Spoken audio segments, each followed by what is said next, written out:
sin hacer una mención a la situación que estamos viviendo y ya se ha expresado nuestro sindicato docente en esta línea. Disculpame que te interrumpí, pero bueno, ahora No, sí no. hablemos No, de no, lo que vos quieras. fundamental que lo comentes porque estamos viviendo, más allá de que este vivo va a quedar grabado y bueno, hay que contextualizar también de lo que está ocurriendo en Argentina, sobre todo también para la salud de la democracia, que es tan importante y que tantos logros hemos tenido en una democracia que tanto ha costado también, ¿no? Claro. Una difícil situación por la que está atravesando la provincia y también la nación. Así que creo que también esto es formativo, Luis, porque me parece que forma parte también de lo que es la educación, el tema de hablar de la historia y también hablar de la actualidad, que me parece que es muy importante. Así que bueno, por ahí, hablando de todo un poco del tema de la educación, el tema de la escuela, podemos arrancar, digo, estamos viviendo tiempos totalmente de transformaciones, donde hay muchísimos desafíos que cumplir, pero hablemos de lo que es el tema de la escuela, y quiero meterme ahí, ¿la escuela da oportunidades para todos? Es una pregunta que por ahí venía pensando y venía charlando con unos compañeros también. ¿Hay oportunidades para todos en la escuela? Frente a lo que venimos viviendo no solamente hoy, sino en todas las décadas, que también hay que aclarar, son contextos totalmente distintos, difíciles y también complejos. Sí, sí, por supuesto. Yo creo que podemos hablar de la prepandemia, ¿no? Previo al aislamiento social preventivo y obligatorio, de una escuela que venía haciendo desde hace unos meses un esfuerzo por abrir nuevos espacios de inclusión, nuevos espacios de pertenencia, después de 4 años de abandono, de negligencias, de desidia respecto desde los edificios hasta el trabajo de los docentes y el lugar para los estudiantes para que puedan acceder a la escuela, ¿no? Una desidia que nos costó la vida de 2 compañeros trabajadores en una escuela de Moreno, cosa que, más allá de las situaciones difíciles que se habían dado en los edificios escolares, nunca había llegado a semejante cosa. Yo creo que estábamos intentando reconstruir algo de lo que quedó pendiente en el 2015 para poder hacer más lugar a nuevos y estudiantes que pudieran sentirse verdaderamente reconocidos y alojados en el espacio de la escuela. Pero más allá de esto, más allá de los 4 años de esta primera pandemia que padecimos, creo que la intencionalidad de que todos y todas estén en la escuela es un camino que estamos recorriendo, pero que no está del todo concluido, que hay muchos y muchas alumnas y alumnos que todavía no han sido recogidos en el seno de la educación, a pesar de las múltiples caras que hoy tiene la forma de educar, desde la educación del sistema tradicional, las formaciones a través de los fines, a través de los bachilleratos populares, a través de las escuelas de adultos. Había, vuelvo a decir, estoy hablando de la prepandemia, ¿no?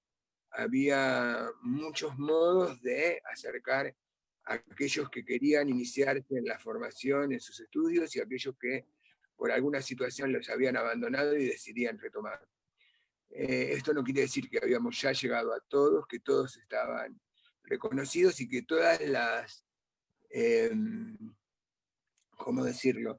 Que todas las manifestaciones al interior de los cuerpos docentes tendían a eso, ¿no? La escuela ha sido, sobre todo la escuela secundaria, una escuela muy elitista, una escuela profundamente expulsiva, y transformar eso que está en la matriz de la creación de la escuela secundaria lleva unos años, ¿no?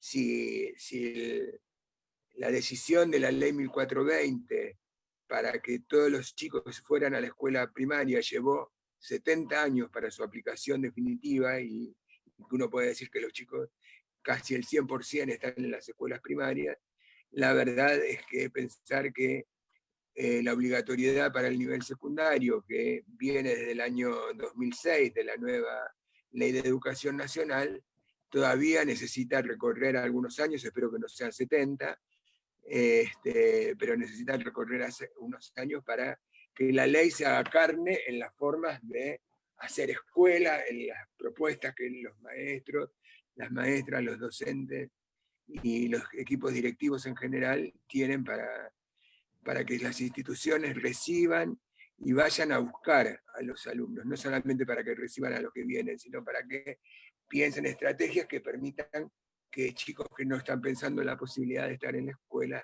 efectivamente estén en un lapso corto. Claro, por ahí hablaste de lo que es la escuela, lo elitista que es el secundario, y por ahí también esto da nacimiento a nuevas propuestas, quizás escolares, para aquellas personas que por ahí no pudieron terminar en tiempo y forma. Pero quiero meterme por ahí en el tema de la escuela tradicional, en esa escuela que va de los 13 a los 17 en su momento, y cómo a lo largo de la historia también ha sido elitista, como bien decís, pero que siempre fue de alguna manera pensada para un sector, porque no todos de alguna manera Claro, podían permanecer en una institución o en un establecimiento escolar con las miles de presiones que tiene la sociedad, también lo económico, y ahí también va lo familiar, porque yo recuerdo que en su momento era, me contaba mi abuelo, era trabajás o estudiás. sí, claro. Yo asumí como director de una escuela secundaria en la que estuve como durante 20 años, en González Catán, en el corazón de la pobreza bonaerense, digo yo. Eh, Asumí en el año 91, en pleno inicio del menemismo, en un tiempo en el que la inclusión no era ni siquiera parte del vocabulario, ¿no? Sino sobre todo sostener estas ideas de que las escuelas, como vos recién decías, no eran para todos, que solamente algunos estaban convocados, y a mí me asombraba cuando nos reuníamos en reuniones de directores y yo escuchaba a algunos directores ufanarse y sentirse orgullosos de sus escuelas, diciendo en mi escuela no llegan todos. Nosotros tenemos 10 primeros y un solo quinto.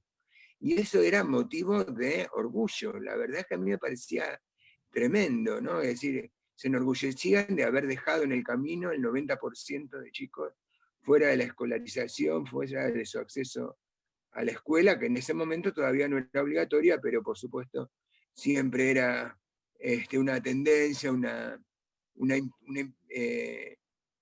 algo imperioso para los que venimos del campo popular, ¿no? Que la mayoría de los chicos y las chicas estuvieran en las escuelas, que después de su casa es el mejor lugar en donde pueden estar.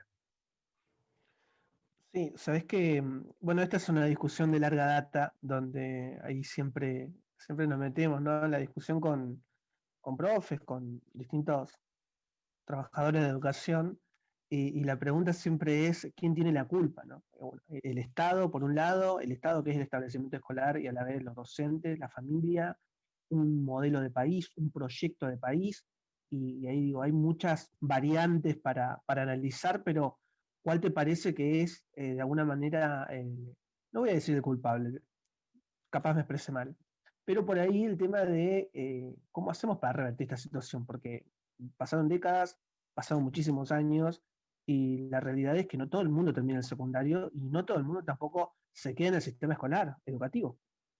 Sí, eso es verdad. De todas maneras, yo creo que desde el año 91, en el que yo te hablaba que asumí como director hasta ahora, ha cambiado muchísimo, no solamente el modo de pensar las escuelas, no solamente el modo de dirigir las escuelas, también el modo de conducir los espacios políticos al interior de cada uno de los sistemas, en cada uno de los distritos, me refiero a los inspectores y a los inspectores jefes y demás. Creo que hoy tienen en general otra perspectiva de lo que debe ser la escuela, de cuánto la escuela necesita transformarse para hacerle un lugar a cada uno. Cuando uno dice este, que la educación es para todos y para todas, puede terminar siendo una frase romántica y vaciada de contenido, ¿no? Yo me gusta decir, la educación tiene que ser para cualquiera, ¿no? Aún aquel que se piensa que no la va a aprovechar, aquel que se resiste a estar adentro de la escuela, aquel que es indisciplinado, aquel que le cuesta, aquel que ha transitado una situación difícil en su vida, digo, algo en relación con el consumo problemático de drogas o vinculaciones problemáticas con la ley. Bueno, todos necesitan un espacio escolar que los contenga, un espacio educativo que los contenga y les permita desarrollar la mejor persona que hay dentro de sí. Y esto no está en competencia entre unos y otros, sino me parece que está puesta en tratar de hacer de cada uno la mejor persona que quiera ser, con más posibilidades, con más herramientas que pueda tener. Yo creo que estamos cambiando esta perspectiva elitista, sobre todo en la escuela secundaria. Creo que estamos convencidos y aún todavía no sabemos muy bien cómo hacer para que todos los chicos estén en la escuela, pero por lo menos hay un convencimiento mayoritario, no digo que esté generalizado al 100%, pero mayoritario de que un buen lugar para los chicos en la escuela. Y trabajamos en eso. Ahora, por supuesto, ahora la pandemia nos pone frente a otra situación, ¿no? Frente a la dificultad que genera que no todos los chicos tienen acceso a recursos que le permitan estar en contacto con sus docentes. No digo ya tener una computadora y conexión, a veces ni siquiera tener un celular con, con determinada capacidad para poder sostener una clase, porque tienen que usar los datos móviles, porque se gasta mucho, porque hay un solo celular en la casa y lo tienen que compartir entre varios. Yo creo que este tema de haber tenido que tecnologizar el encuentro educativo, forzado por la necesidad de la cuarentena, situación que celebro en el marco de esta pandemia, ¿no? Digamos, no es que estoy de ninguna manera cuestionando la cuarentena, mucho menos. Por el contrario, estoy celebrando que haya existido, lo que no celebro es que exista la pandemia, por supuesto. Pero esta diversidad material genera nuevas desigualdades educativas y sociales, ¿no? De posibilidad de acceso al conocimiento. Y esto ya no habla de los meritócratas que dicen, bueno, hay que, de acuerdo a la capacidad de cada uno, tiene que avanzar hasta ahí. Ya ni siquiera eso, ¿no? Porque conocemos chicos de muy buen nivel académico, de muy buen nivel de esfuerzo, que no tienen la capacidad tecnológica para poder estar en contacto con sus docentes y con sus compañeros. Más allá de que, por supuesto, uno está en absoluto desacuerdo con esta mirada meritocrática, ¿no? De, bueno, la escuela para los mejores. La escuela es para todos y para cualquiera.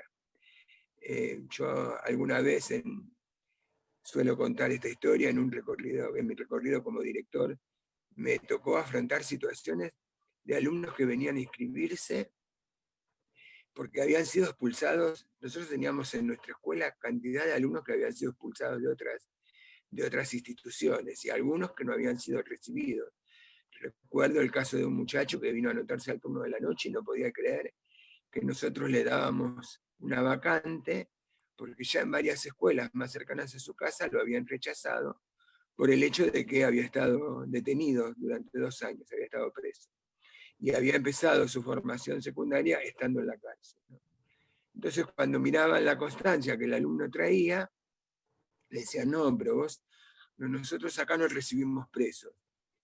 Entonces, bueno, cuando me vino y me dijo, digo, primero que vos no sos preso, digo, salvo que te hayas fugado, vos te escapaste de la cárcel. Me dice, no, para nada. Yo cumplí la condena. Le digo, bueno, si cumpliste la condena, tenés el mismo derecho que tiene cualquiera, a tener escolaridad.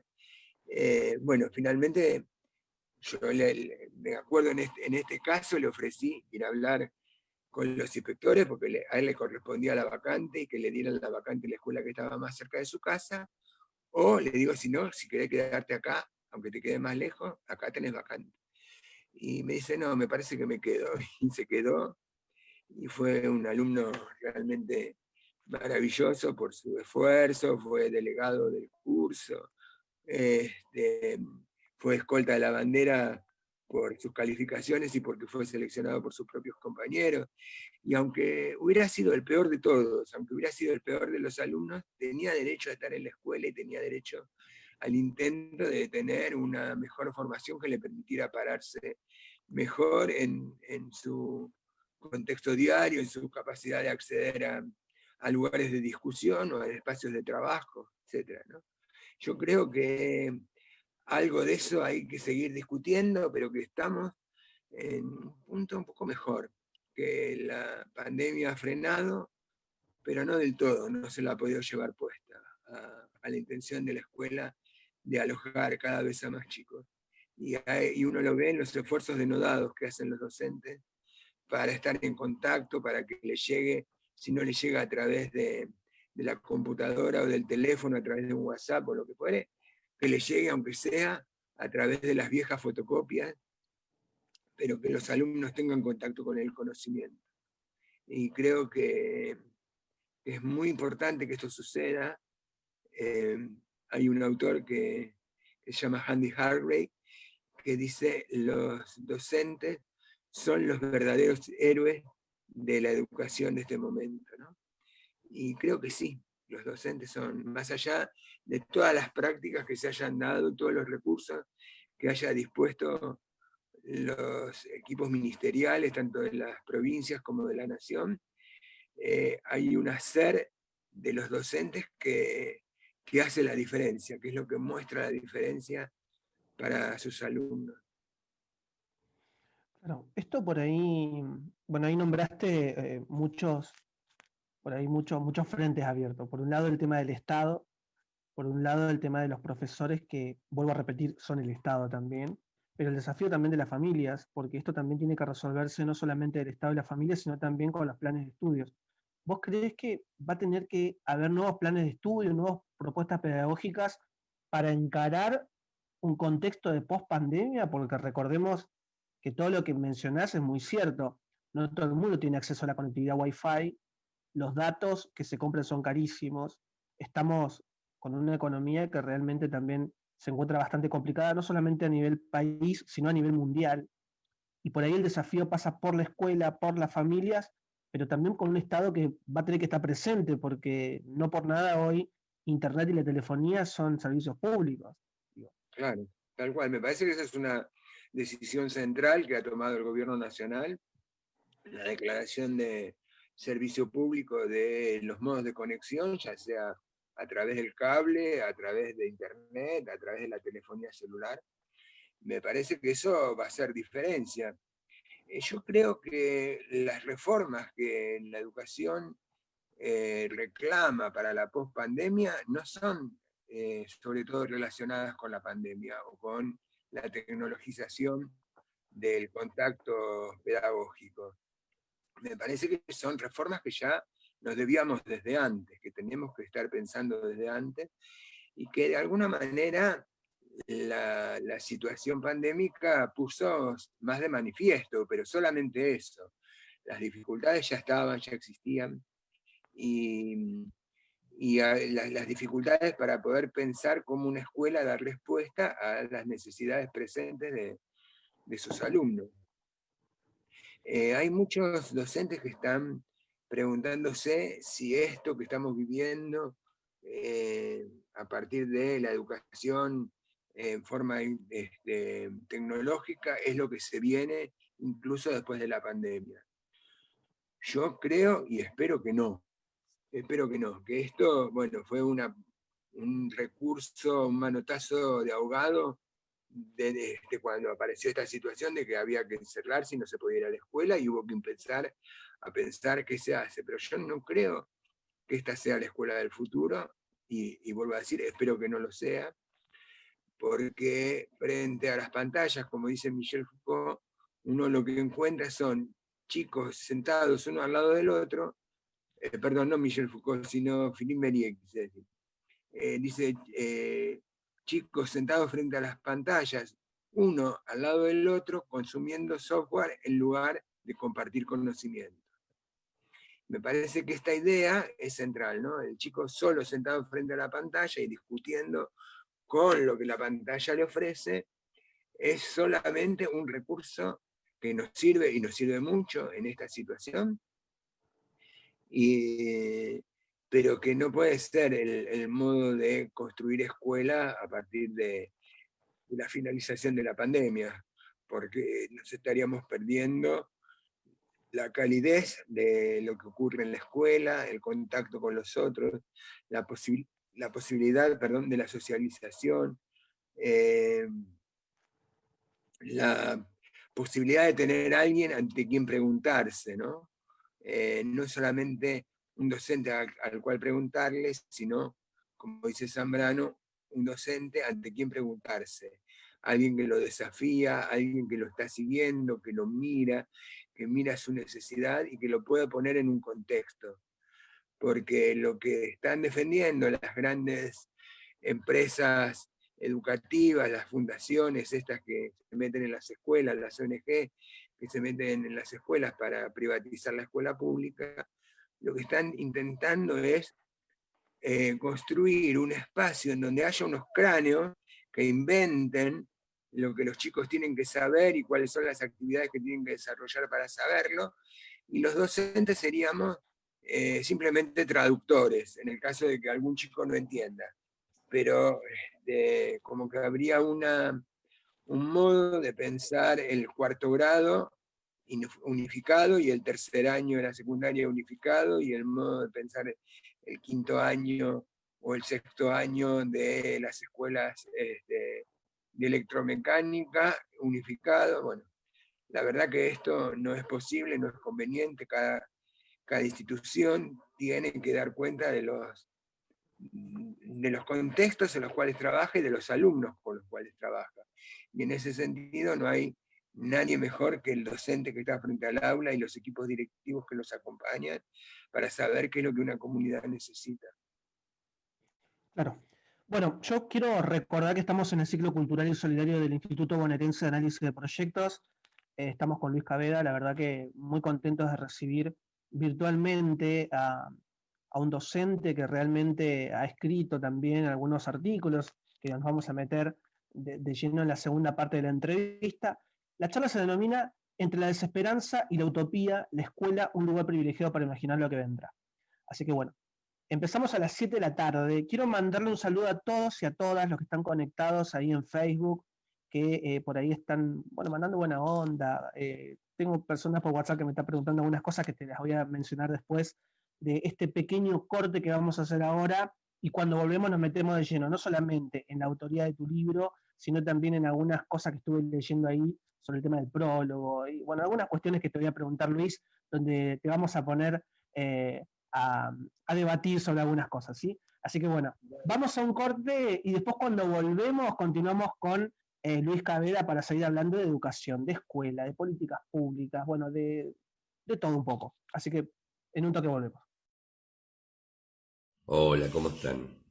Mi nombre es Luis Piccoli, soy integrante del Instituto Bonaerense Análisis Proyecto, que tiene sede en Florencio Varela, el IVAP. Hace muchos años nos dedicamos pura y exclusivamente a la inclusión educativa, al derecho a estudiar, al derecho a aprender. Trabajamos mucho la inclusión en todos los aspectos y hoy, en tiempo de pandemia, en un momento muy duro para la sociedad argentina, estamos trabajando el armado de merenderos comunitarios y ropero comunitario. Te pedimos que nos des una mano, que nos ayudes a ayudar. Ropa limpia, que ya no uses para poder compartir de invierno, y fundamentalmente que nos ayudes, si no podés con ello, en harinas, con leche, con grasa, con aceite, y ahí te dejamos nuestro CBU.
del Instituto Bonaerense de Análisis de Proyectos, donde todos los miércoles a partir de las 19 tenemos un invitado o una invitada especial para hablar, para debatir, para charlar, para comentar, pero también para preguntar qué es lo que queremos nosotros y sacarnos un montón de dudas y un montón de cuestiones ligadas no solamente a la educación, sino también a la política, al ámbito social, al interés general y demás. Pero bueno, vamos a estar trabajando activamente no solamente esta semana, sino ahora vamos a seguir también hablando con Luis Caveda, que nos va a, de alguna manera sacar algunas dudas que tienen que ver también con la escuela, con la educación, pero también en un momento quiero hablar del tema del libro, ¿no, Luis? No sé si te quedó algo de antes del corte, si no No, tengo no, un creo que el montón de tema preguntas para hacerte. eso lo habíamos cerrado, pero no sé si vos querés que vayamos por algún otro lado. Estoy a Sí, disposición no, para no hablar. me gustaría por ahí meterme en el tema de, bueno, el tema del libro, por ahí cómo surge la idea de crónicas urgentes para pensar la escuela, me parece que es una obra que realmente da para la reflexión, da para pensar y también me gustaría cómo se originó esta propuesta. Mirá, se originó casi de casualidad. Yo, como te venía diciendo hoy antes de empezar la entrevista, yo en este momento me estoy dedicando básicamente a la formación docente y puntualmente a la formación de nuevos equipos directivos. Y en algún momento, alrededor del año 2005, 2006, hicimos un encuentro para responsables provinciales de todas las provincias, en la provincia de Corrientes, en la ciudad de Empedrado, y ahí hicimos unas jornadas de 3 días, y una de las cosas que trabajamos durante esas jornadas fueron unos relatos, habíamos pensado varios talleres, varias actividades diferentes, y uno de los talleres era a partir de unos relatos que tomaban temas complejos de situaciones que ocurren en la escuela. Bueno, esos relatos no existían. Cuando decidimos hacer unos relatos, después de decidir tuve que ponerme a escribir esos relatos, ¿no? Bueno, y escribimos, eran 7 grupos, escribimos 7 relatos diferentes, sobre cada grupo trabajó algún tema en especial, temas bien diferentes, y bueno, nada, sirvieron para ese encuentro, digamos. Hace un año y medio más o menos, me acordé de esos relatos que había escrito, los volví a buscar en la computadora, los recopilé, y pensé, digo, bueno, la verdad que si escribiera otros 7 u 8 relatos, con 15 relatos se podría hacer un pequeño librito. Este, y bueno, me puse a escribir esos otros relatos. Pero lo que me fue pasando en el camino es que me iban apareciendo nuevos temas, ¿no? Como yo digo en la introducción del libro, los temas se me cruzaban y me reclamaban que los escribiera. Y la verdad que sentí eso, eran temas que sentía que no estaban siendo abordados. Y bueno, finalmente el libro tiene 30 crónicas. Son crónicas, como dice el título, eh, para pensar la escuela, pero además tiene un subtítulo que dice relatos ficcionales, pero no tanto. Son ficcionales en tanto que las historias están modificadas, que están por ahí, están unidas 2 o 3 historias que abordan un mismo tema y entonces asumen un solo personaje o personajes que se cruzan o historias que se cruzan dentro de un mismo relato.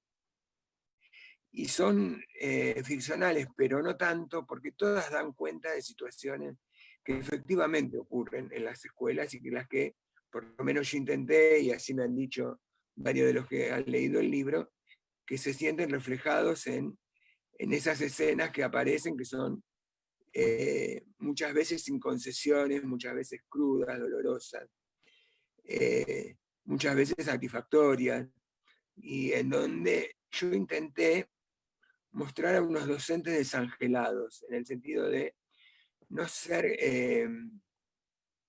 de alguna manera concesivo con los docentes y con sus prácticas, sino poder ir al hueso de las situaciones y poder poner sobre la mesa y en discusión los docentes que son interesantes, que se la juegan, los que militan su trabajo, aunque no militen en un espacio por fuera de la escuela, pero que asumen la docencia como una militancia.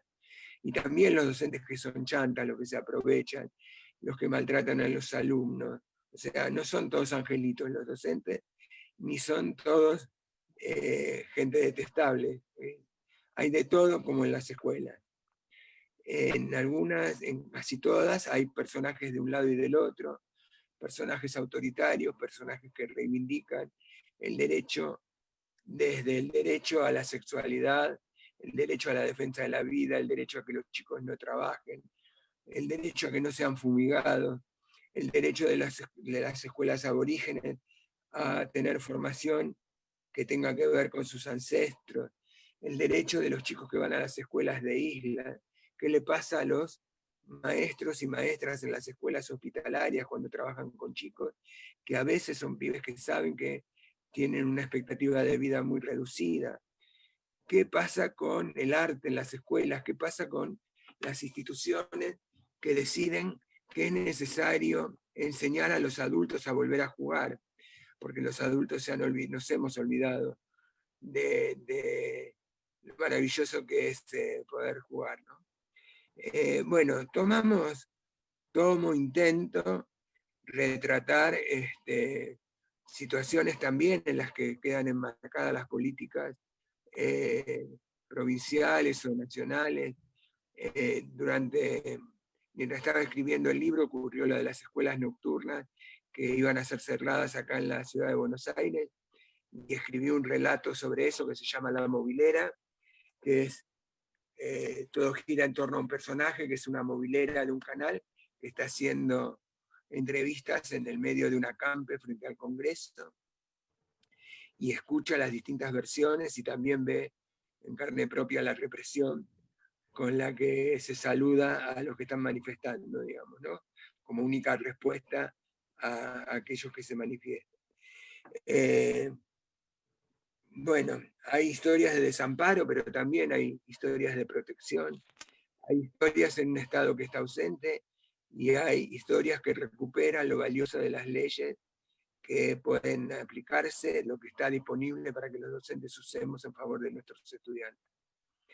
Esa es la idea. La idea es que sean, el libro en algún momento se iba a llamar Crónicas Incorrectas o Crónicas Incompletas para pensar la escuela, porque son crónicas que no tienen una posición políticamente correcta y única, sino que lo que intentan es mostrar distintos personajes en conflicto para que quienes los leen después puedan debatir sobre eso, ¿no?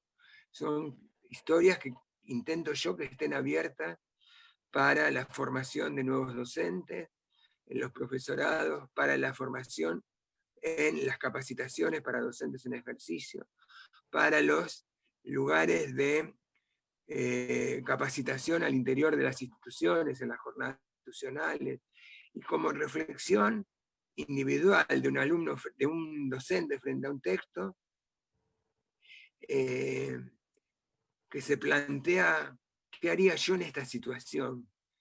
Si yo fuera la directora de esta escuela, en la que los chicos tienen una radio, una radio escolar en la cordillera, y deciden hacer un programa en el que denuncian las actividades extractivas de una minera internacional, pero esa misma minera internacional es la que acaba de hacer el gimnasio de la escuela y es la que le ha prometido que le va a hacer tres aulas para la escuela, y que los amenaza con que si los programas siguen, entonces van a retirar todo apoyo. Hay algo ahí del orden del conflicto, de que no se puede resolver fácilmente. Acá la directora asume una posición, pero el lector puede asumir otras, digamos, ¿no? Bueno, frente a cada relato intenté dejar puertas abiertas para posiciones diferentes. Claro, sabes que, bueno, quiero aclarar también que, bueno, la presentación del otro día del libro seguramente va a estar subida en la plataforma de Facebook, en el Instituto Bonaerense de Análisis y Proyectos, quiero aclararlo por ahí porque me estaban preguntando.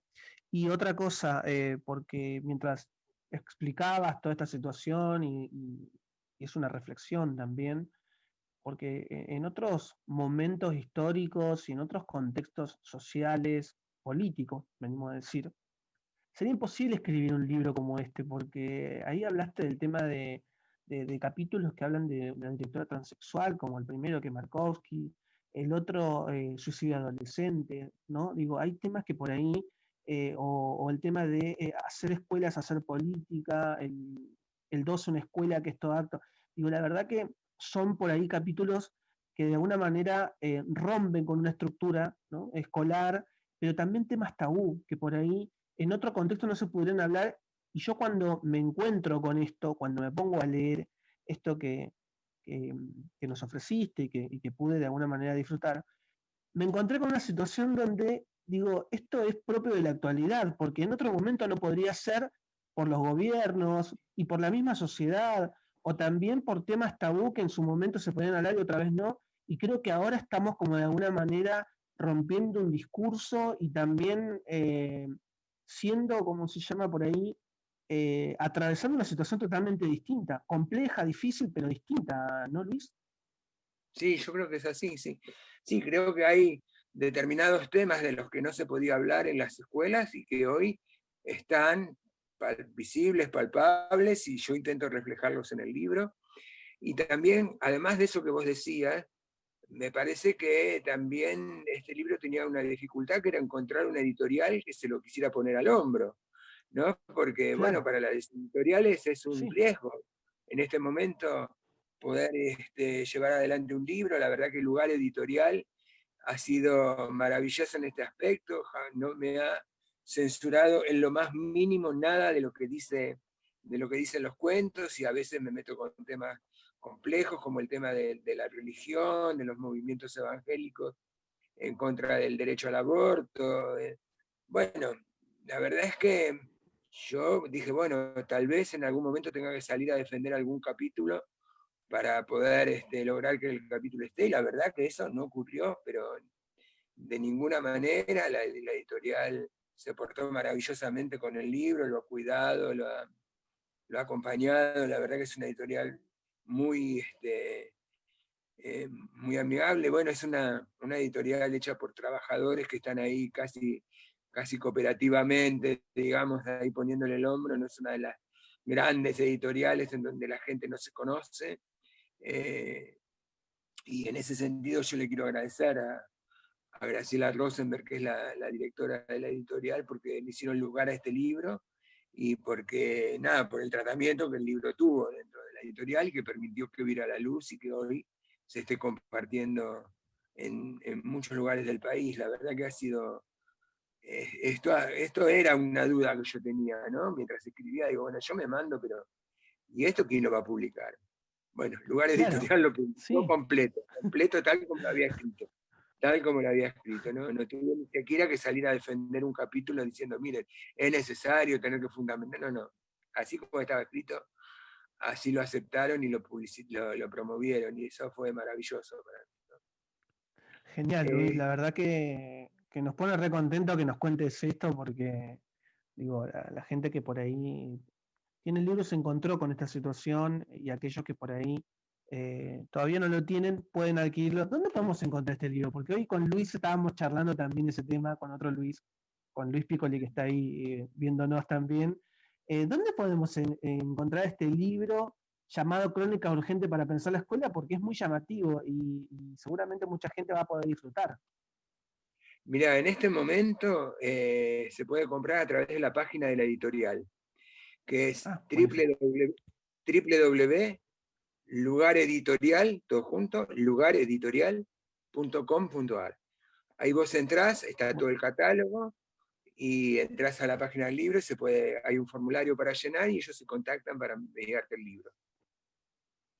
Bueno, genial entonces ese dato para que lo pasemos porque seguramente mucha gente va a querer disfrutar de esta lectura. Y te leo algunos mensajes que por ahí tenemos en Facebook para toda la gente que está conectada. Bueno, Ah, qué qué grande, bueno. totalmente de acuerdo con lo que dice el señor Luis, dice Rosana Almada. Ingrid Burlot dice, tuve la oportunidad de escucharlo anteriormente, un maestro que escucha y no cree saberlo todo, dice acá Ingrid, sabiendo tanto, enorme. Andrea Quinteros, excelente. Cristina Paonesa, enorme, Luis Caveda. Marcelo Peranta, qué bueno escuchar a un docente hablando de educación, de aquello que lo apasiona. Necesitamos más de estas memorias docentes, dice. Bueno, la gente que se va comunicando, que se va conectando, digo, la verdad que nos pone muy contentos Ahí también que esté ahí gente, sí. no, digo, me quedo con ese último. Bueno, agradezco a todos los que escribieron, pero me voy a quedar con ese último que dice: es necesario recuperar la memoria de los docentes, de lo hecho, no sé exactamente cómo es el texto, pero era la idea de la recuperación de la memoria. A ver cómo. Sí, necesitamos más de estas memorias docentes, de lo que estás Exacto. comentando. Necesitamos más de estas Yo memorias también. docentes. Yo coincido en que necesitamos más de estas memorias, necesitamos más maestros, maestras, profesores, profesoras, que recuperen su propia historia en la práctica docente y la compartan, que por ahí en forma asociativa con otros, los que se animen a escribir sus propios textos, sus propias memorias, sus propios recorridos, es muy valioso, y el que no, en forma cooperativa con otros, pero es importante que los docentes nos creamos de verdad lo valioso del trabajo que hacemos, que es muy importante leer a los eruditos, a los académicos, porque bueno, nos ayudan a pensar otras cosas.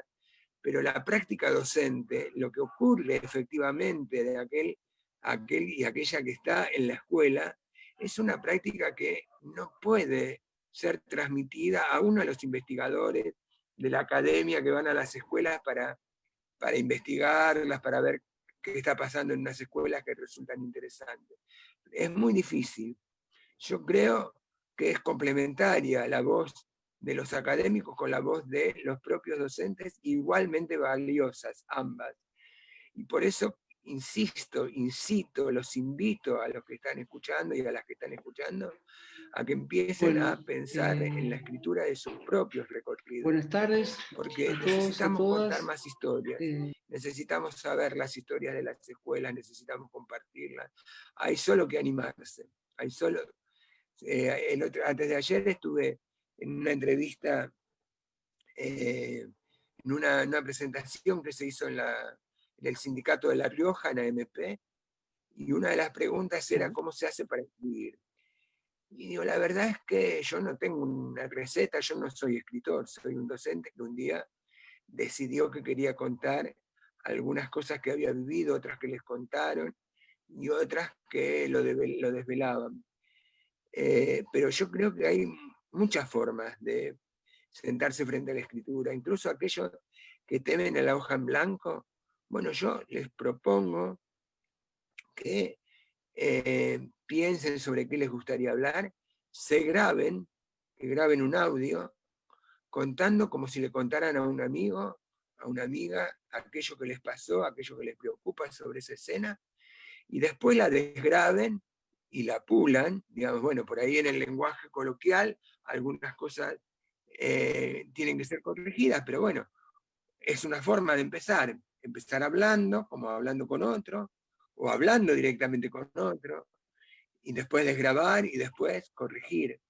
Algunos podrán intentar otros recorridos a través de charlas compartidas con otros compañeros, a través de la tecnología como ahora, o cuando recuperemos la presencialidad, reuniéndonos para empezar a pensar de qué escribir. En algunas agrupaciones decidirán convocar a alguien que les ayude a escribir, alguien que suela escribir, alguien que venga de la formación de la literatura y les pueda acompañar en ese proceso, pero es importantísimo. Yo adhiero a esa idea de hacen falta más memorias docentes, hacen falta. Sí, por ahí sabes que esto que comentás y que estás diciendo de que la discusión es viable, ¿no? Es viable para un montón de sectores, y por ahí, bueno, aquellas personas que por ahí tuvimos la oportunidad y tenemos la oportunidad de estar hoy de manera virtual, pero en su momento de manera presencial y física, y de discutir y debatir propuestas, las propuestas pedagógicas, estos proyectos educativos que muchas veces no nos cierran, pero también tratamos de ponerle mucha onda y tratar de cerrar por ahí con algunas ideas o algunas cuestiones que tienen que ver con lo que pide el sistema educativo, pero por ahí entre eh, trabajadores de educación, uno viene de alguna manera discutiendo y debatiendo y se pregunta, ¿no? Porque a mí me ha pasado también con muchos otros docentes, muchos otros profes que nos preguntamos, ¿la escuela es o no hacer política? Que es en un capítulo de lo que venimos hablando, de la memoria de tu libro, decir, la escuela, hacer escuela es hacer política, ¿no es, Luis? Para mí es realmente sí, es así, hacer escuela, hacer educación es hacer política. Sí, sí. Sí, todos los que dicen, yo en la escuela no hago política, en la realidad practica en los hechos la política de la sumisión. Es otro modo de la política, ¿no? Que es, bueno, yo acato lo que me manda el jefe, ¿no? Sea el director, sea el inspector, sea el sistema, sea las normas, no sé. Este, cuando acatar es la única manera de plantarse frente a la propia tarea, eso es un posicionamiento político. Yo creo que en la escuela me animo a decir no se hace otra cosa que no sea política. Todo lo que hace la escuela es del orden de lo político y tiene que ver con un modo de entender al otro, con un modo de sentir cuál es la responsabilidad social que el docente, en tanto representante del Estado, tiene en esa institución. Y esas son posiciones políticas, por supuesto, siempre es política. No digo que sean necesariamente partidarias, porque hay gente que proviene de distintas vertientes, de los distintos partidos, y sin embargo a la hora de hacer política en una institución se pueden juntar sin mayores problemas, porque entienden la necesidad de trabajar por los pibes y las pibas, porque sienten la necesidad de hacerle lugar al que está más excluido, porque creen que es necesario ofrecerle a los alumnos y a las alumnas un mundo que está disponible en ningún otro lado que no sea en la escuela. Si hay alguien que puede ofrecer el mundo, es la escuela. En ese sentido, cuando planteábamos lo del título de la charla, yo creo que es la escuela el lugar en donde se debate el porvenir y lo porvenir, ¿no? El porvenir y lo porvenir, lo que se viene. Ese es el lugar, y es un lugar privilegiado que no muchas otras instituciones tienen. Digamos, hay otras instituciones muy valiosas como la de la salud, pero la salud, salvo los que tienen situaciones de enfermedades prolongadas que necesitan de asistencia periódica por parte de los profesionales, en general la gente pasa y se va, ¿no? No tiene un contacto permanente. La escuela está la cotidianeidad ahí, a flor de piel, está todos los días, está presente todo el tiempo, y uno puede o no acompañar las necesidades de sus estudiantes. Y ahí está parándose políticamente. Cuando decide hacerse cargo de esa situación y acompañar, es una posición política. Y cuando decide desoír, yo vengo acá a cobrar un sueldo, a mí que no me pidan nada más, que piensen nada más, yo vengo a hacer lo que me mandan, me callo la boca. Bueno, eso también es una posición política. Claro, totalmente. Bueno, la verdad que bueno, hemos tenido una charla más que satisfactoria para nosotros. Estamos muy contentos, vuelvo a repetir. Estás en el ciclo cultural y solidario del Instituto Bonaerense de Análisis y Proyectos. Luis Caveda es el invitado de hoy y la verdad que estamos disfrutando de esta charla entre la desesperanza y la utopía. La escuela, un lugar privilegiado para imaginar lo que vendrá. Así que bueno, te agradecemos la participación, Luis. La verdad que hemos disfrutado muchísimo. Es un tema que realmente nos apasiona mucho, el tema de la educación, que está atravesado por un montón de situaciones, un montón de cuestiones. Realmente se pasó volando el tiempo y Bueno, seguramente vamos a tener otra oportunidad también para charlar, para seguir diagramando todas estas estrategias de la mano de la educación, de la mano de la docencia, de distintas propuestas que pueden surgir, ¿no, Luis? Así que te agradecemos. bueno, les agradezco yo a ustedes por este espacio para difundir estas ideas. Ojalá les sirva para seguir pensando. Yo siempre digo que cuando un docente pone unos conocimientos, unas ideas a disposición, pierde el control sobre lo que después pasa con eso. Y me parece que es lo más maravilloso de la tarea docente. Yo pongo unas ideas a consideración de ustedes, y ustedes hagan con eso lo que quieran. Ojalá que les sirva, ojalá que puedan a partir de eso pensar alguna otra cosa, y ojalá que se hayan sentido intimados a escribir, intimados e intimadas a escribir. Los invito a todos a escribir sus propias historias, porque están haciendo falta más voces de maestros que saben de lo que hablan. Saben de lo que hablan. Hay que convencerse de esto. Nosotros sabemos de lo que hablamos y es valioso que hagamos escuchar nuestras voces. Gracias, Omar, por esta entrevista. Gracias a Luis Piccoli, que seguro está escuchando, por haberme invitado a este espacio, y a todo el IVAP por ofrecerme este momento con ustedes. Ha sido una entrevista para mí muy, muy gratificante. Muchas gracias. Muchas gracias, Luis Caveda, en el Ciclo Cultural y Solidario del Instituto Bonaerense de Análisis y Proyectos. Nos encontramos el miércoles a las 19, como todas las semanas, y te cuento también que esta entrevista la podés seguir viendo por la plataforma Facebook. Así que bueno, nos estamos encontrando entonces. Muchas gracias. Chau, chau, chau. Hola, ¿cómo están?